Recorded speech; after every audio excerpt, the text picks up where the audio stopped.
여러분 주님의 이름으로 축복하고 여러분 문안드립니다. 두란노 성경교실 시청자 여러분, 지난 한 주간도 평안히 잘 지나셨죠?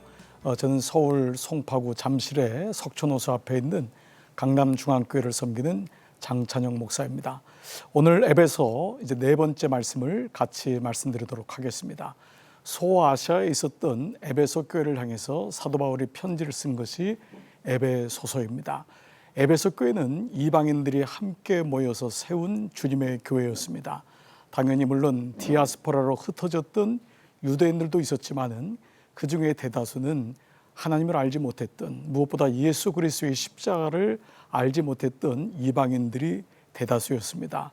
그들을 향해서 바울은 복음이 무엇인지, 그리고 당신들이 어떻게 구원을 받았는지를 말씀하고 있습니다. 자, 우리가 그런 말씀을 오늘은 에베소서 우리 2장 11절부터 21절까지의 말씀을 중심으로 해서 네 번째 말씀을 시작하겠습니다. 오늘 제목은 화목해 하신 십자가라는 제목의 말씀입니다. 자, 이제 먼저 11절 말씀을 같이 읽겠습니다. 그러므로 여러분은 지난날에 육신으로는 이방 사람이었다는 사실을 명심하십시오. 손으로 육체에 행한 할례를 받은 사람이라고 뽐내는 이른바 할례자들에게 여러분은 무할례자들이라고 불리며 따돌림을 당했습니다. 오늘 여러분 세 번역의 말씀이지만 이 말씀이 어떤 말씀인 줄 아실 것입니다. 무엇이죠? 지금 여러분들은 이전에는 육신적으로 이방 사람이 아니었냐, 예수님 알지 못했던 그때를 꼭 명심하라는 것입니다. 개혁성경이나 개정성경에는 생각해 보십시오 라는 말씀으로 나오죠. 바로 여러분들이 전에는 어떠했는지, 그래서 여러분들이 이른바 하나님과 상관없는 자였고, 심지어 유대인 중에서는 할례를 요구하는 사람들이 있었잖아요. 그 사람들이 심지어 여러분을 무할례자라고 따돌림을 하지 않았습니까? 바로 그러한 모습을 얘기하고 있습니다. 자, 12절은요, 그때 여러분은 그리스도와 상관이 없었고 이스라엘 공동체에서 제외되어서 약속의 언약과 무관한 외인으로서 세상에서 아무 소망이 없이 하나님도 없이 살았습니다. 그리스도와 상관이 없이 살았다. 개정성경에는 그리스도 밖에 있었다라고 말씀하고 있습니다.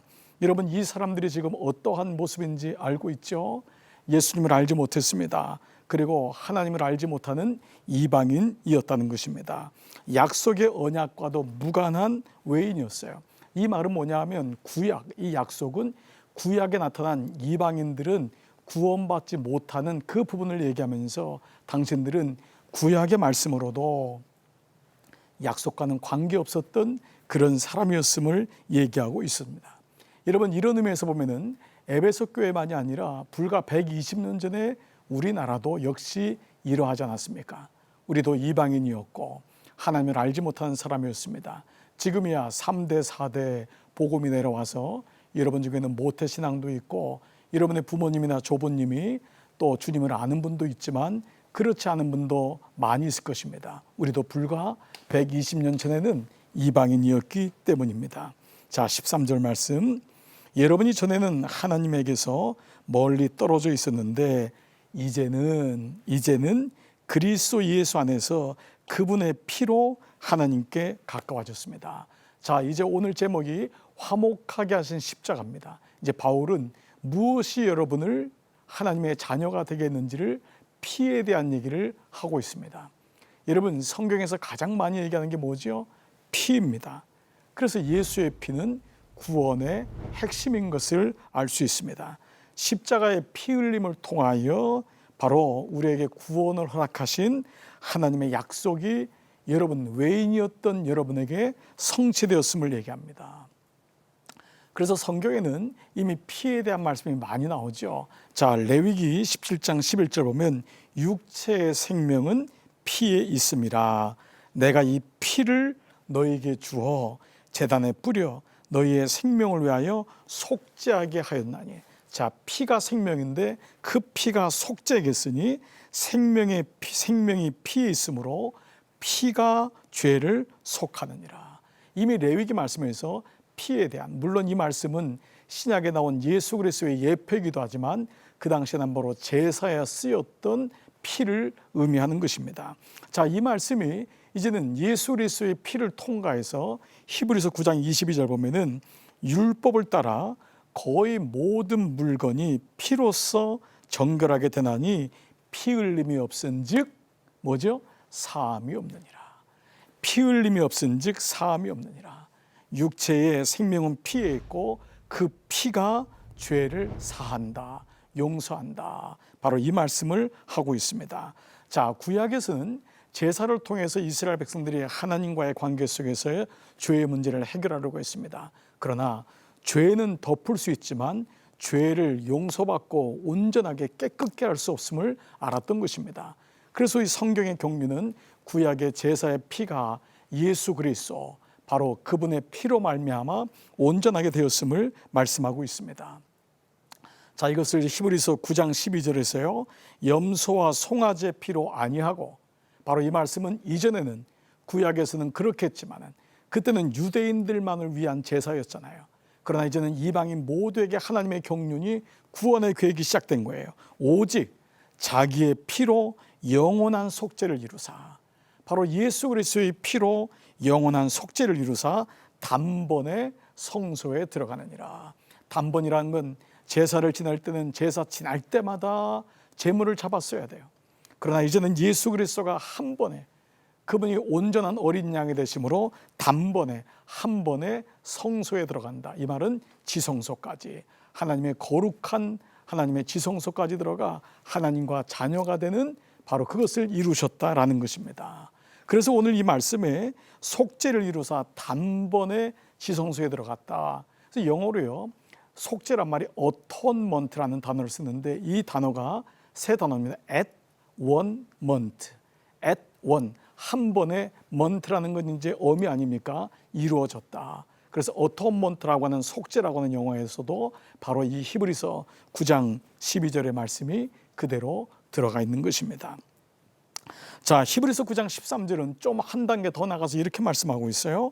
염소와 황소의 피와 및 암송아지의 죄를 부정한 자에게 뿌려 그 육체를 정결하게 하여 거룩하게 하거든 하물며, 그러니까 과거에 이렇게 너희가 구약의 제사로 했는데 하물며 영원하신 성령으로 말미암아 흠없는 자기를 하나님께 드린 그리스도의 피가 어찌 너희 양심을 죽은 행실에서 깨끗하게 하고 살아계신 하나님을 섬기게 하지 못하겠느냐. 그래서 이 피는, 우리에게 보혈은 그리스도의 피가 어떠함을 얘기하고 있는 것입니다. 바로 그리스도의 피의 능력이 있음을 말씀하고 있습니다. 자, 이런 차원에서 우리는 보혈의 우리가 능력을 5가지로 한번 축약해 본다면은 5가지. 첫 번째는 오직 예수의 피가 우리를 모든 죄에서 깨끗게 할 수 있다. 그러니까 피가 사함이 있다. 피 흘림이 사함이 있다.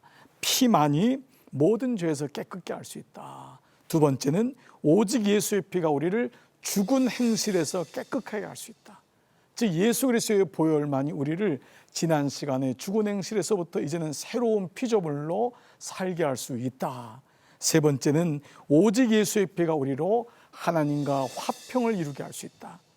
우리가 하나님과의 온전한 만남이 될 수 있고 죄로 인하여서 끊어졌던 우리의 관계가 다시 회복될 수 있다.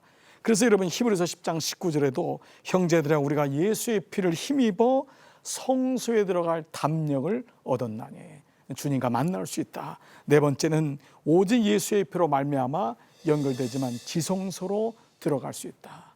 하나님과 화평을 이룬 사람은 하나님과의 거룩한 장소로 들어갈 수 있다. 지성소에는 대제사장만 들어갔잖아요. 이제는 아니라는 거예요. 우리 모두가 하나님과 대면하고 만날 수 있다. 다섯 번째는 오직 예수 그리스도의 피로 보혈로 말미암아 사단의 권세를 이길 수 있다. 바로 이것이 오늘 에베소 교회를 향해서 사도 바울은 너희를 화목하게 하신 그리스도의 피는 구약의 제물이 아닌, 제사가 아닌 예수 그리스도가 단번에 십자가에 못 박히신 그 희생의 구원 사건을, 그 복음을 말씀하고 있는 것입니다. 자, 그래서 14절은 이렇게 말씀하세요.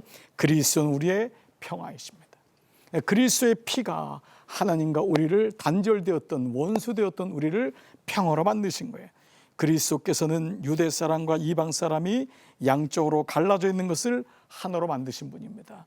우리는 그 당시 바울이 에베소 교회도 그랬잖아요. 이방인들은 구원받지 못한다. 그러나 바울은 알았던 거예요.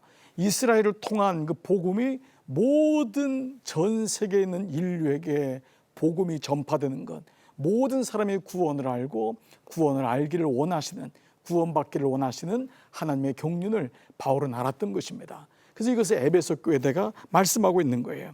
자, 그분은 유대 사람과 이방 사이를 가르는 담을 자기 몸으로 허무셔서 원수된 것을 없애시고, 실제로 여러분이 알다시피 예루살렘 성전에는요, 유대인이 들어갈 수 있는 곳이 따로 있었어요.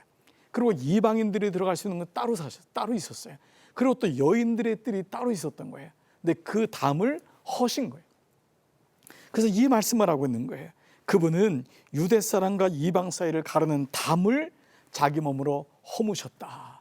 바로 그것이 예루살렘 성전이 허물어진 거예요. 그래서 성소와 지성소 사이에 있는 커튼, 휘장이 예수님이 십자가에 돌아가심으로 아래에서 위가 아니라, 인간이 한 것이 아니라 위에서 아래로 찢어진 거예요. 쪼개진 거예요. 바로 그로 인해서 우리가 지성소까지 들어갈 수 있는 담력을 얻었다. 그것이 무엇이죠? 예수님의 피로, 십자가 사건으로. 이 말씀을 하고 있는, 여러분들이 잘 알고 부르는 찬양 가운데, 우리 복음성가 가운데 이 찬양이 있죠. 주는 평화, 주는 평화, 막힌 담을 모두 허셨네.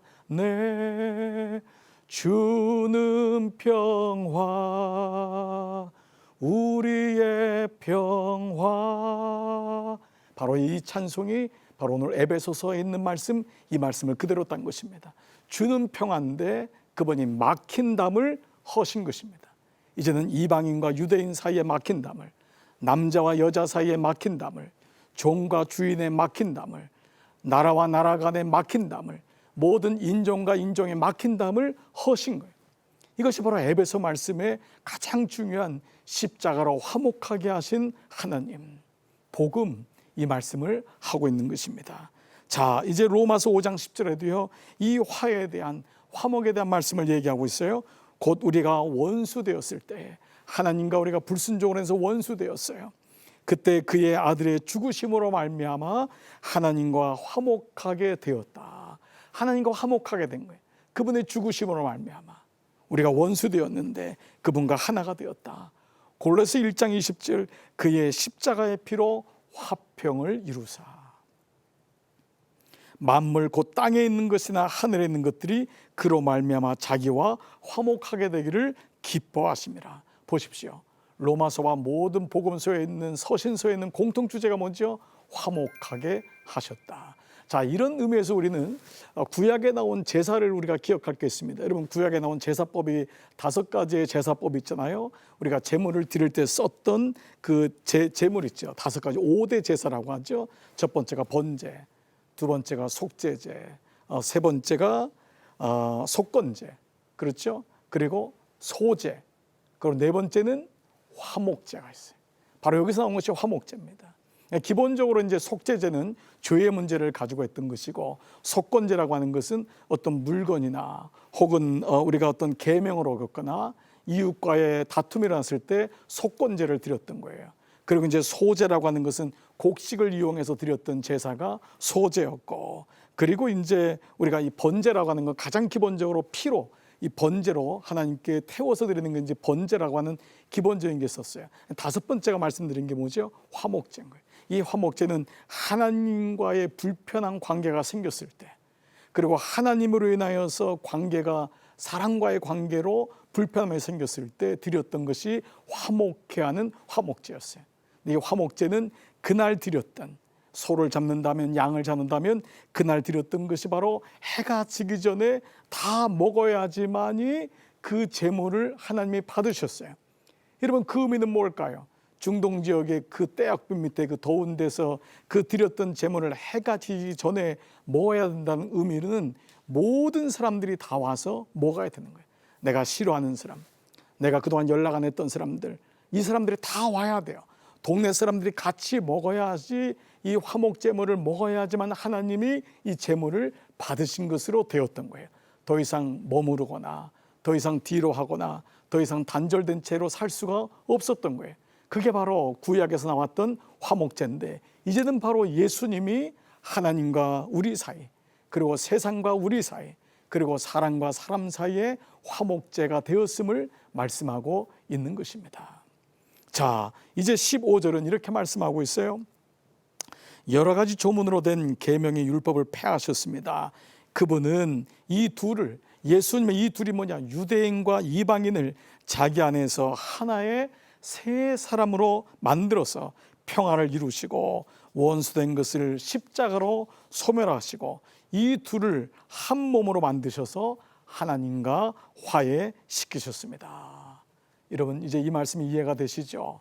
그래서 우리는 이 화목해하는 이 사역, 그래서 교회 안에 여러 사역이 있지만 화해 사역이라고 하는 이 섹션이 있습니다. 이 화해 사역은 그야말로 reconciliation, 서로 나눠져 있는 두 사람이 하나가 되는 사역입니다. 교회 안에서 여러 사역이 있지만 다 연약하기 때문에 우리가 사역을 한다고 하고 주님의 일을 한다고 하지만 얼마나 많이 나눠져 있습니까? 얼마나 마음이 서로 상처가 있습니까? 그것이 하나로 묶여지는 사역, 이것이 바로 근본적인 예수 그리스도의 사역인 것입니다. 오늘날 이러면서 우리는 부끄러움을 좀 경험하고 깨달아야 됩니다. 오늘 우리는 하나가 되어 있는가? 우리는 혹시 서로 나누어져 있지 않는가? 이런 부분에서 예수 그리스도의 복음은 화해시키는 사역. 오늘 이 말씀을 듣는 여러분 삶 속에서도 화해의 사역이 물밀듯이 일어나기를 축복합니다. 복음은 화해를 목적으로 하는 것입니다. 그 안에서 서로 만져주고 챙겨주고 치유해주고, 그래서 큰 그릇이 작은 그릇을 덮어주고 결국은 하나님 은혜 가운데로 들어가게 하는 그 사역, 바로 이것이 오늘 에베소 교회 안에 있었던, 나누어져 있던 그 교회 안에 너희가 왜 나누어져 있느냐?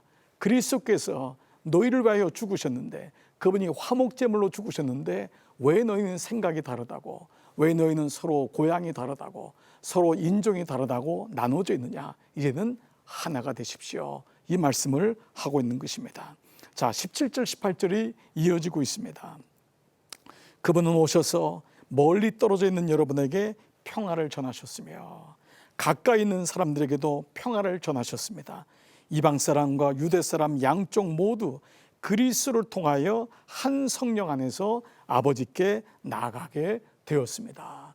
에베소 교회 안에 있었던 이 심각한 이방 사람과 유대 사람 모두를 위해서 주님이 오셨음을 바울은 다시 말씀하고 있습니다. 여러분, 오늘 이 말씀을 통해 우리는 다시 한번 깨닫는 것입니다. 주님, 내 안에 막힌 담이 허물어지게 하여 주옵소서. 내 안에 선입관이 깨지게 하시옵소서. 내가 주님 안에 더 깊이 들어가는 그런 성숙한 사람이 되게 해 주십시오.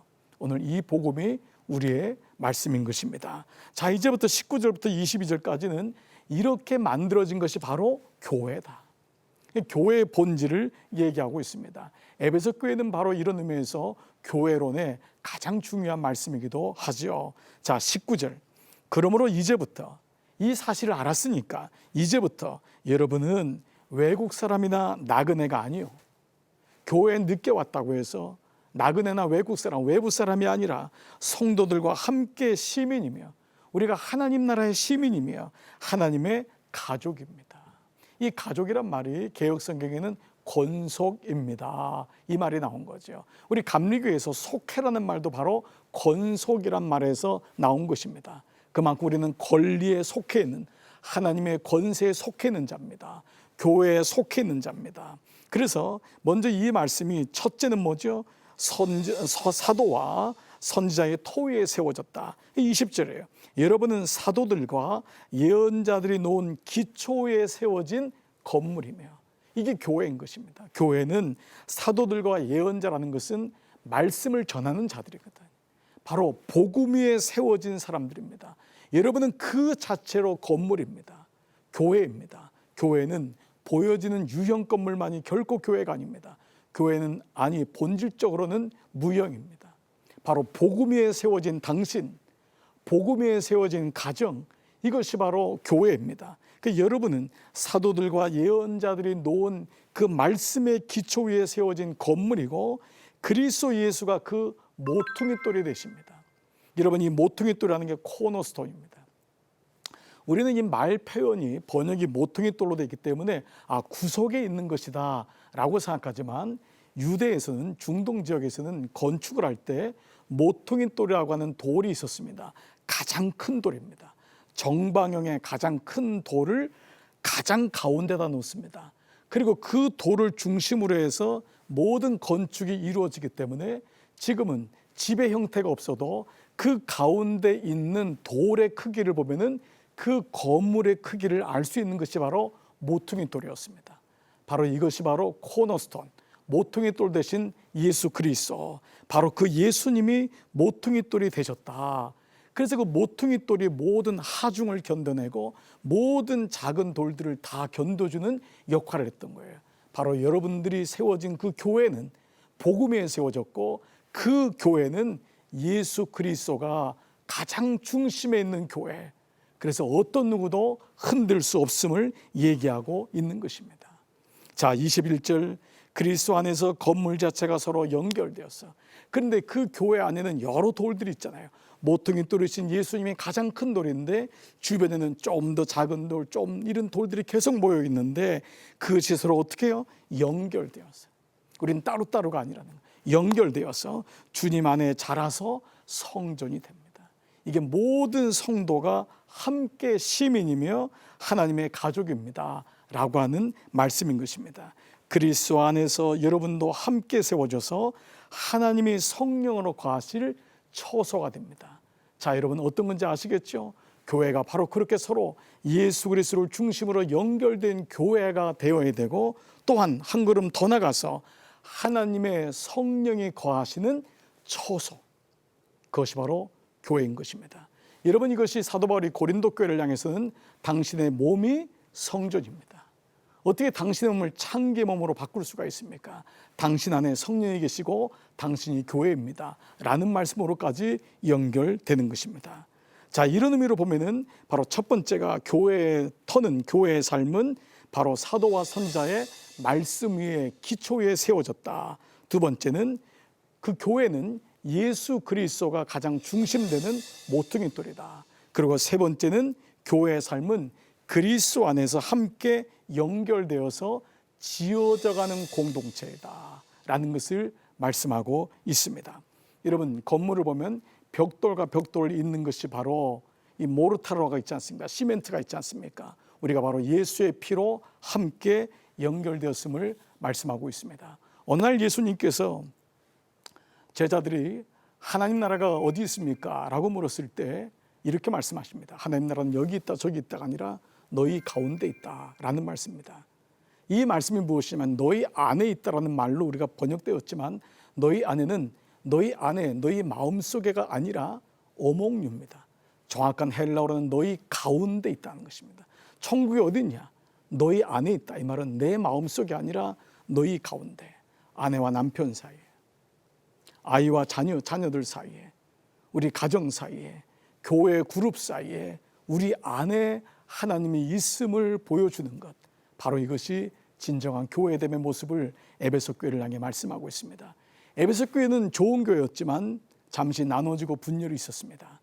서로가 이해를 못하고 다 분리된 상태로 갈등을 겪었습니다. 그때에 예수 그리스도께서 화목제로 오셨음을 다시 얘기하시며 하나가 되어라.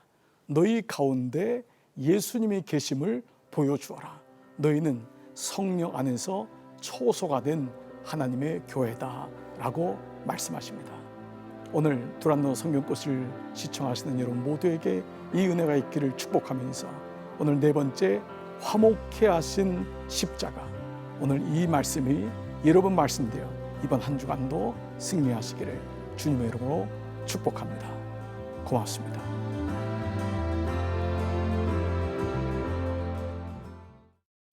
이 프로그램은 CTS 방송가족의 사랑과 후원으로 제작되었습니다. 후원전화 02-6333-1003번, ARS 060-808-1004번으로 전화주세요.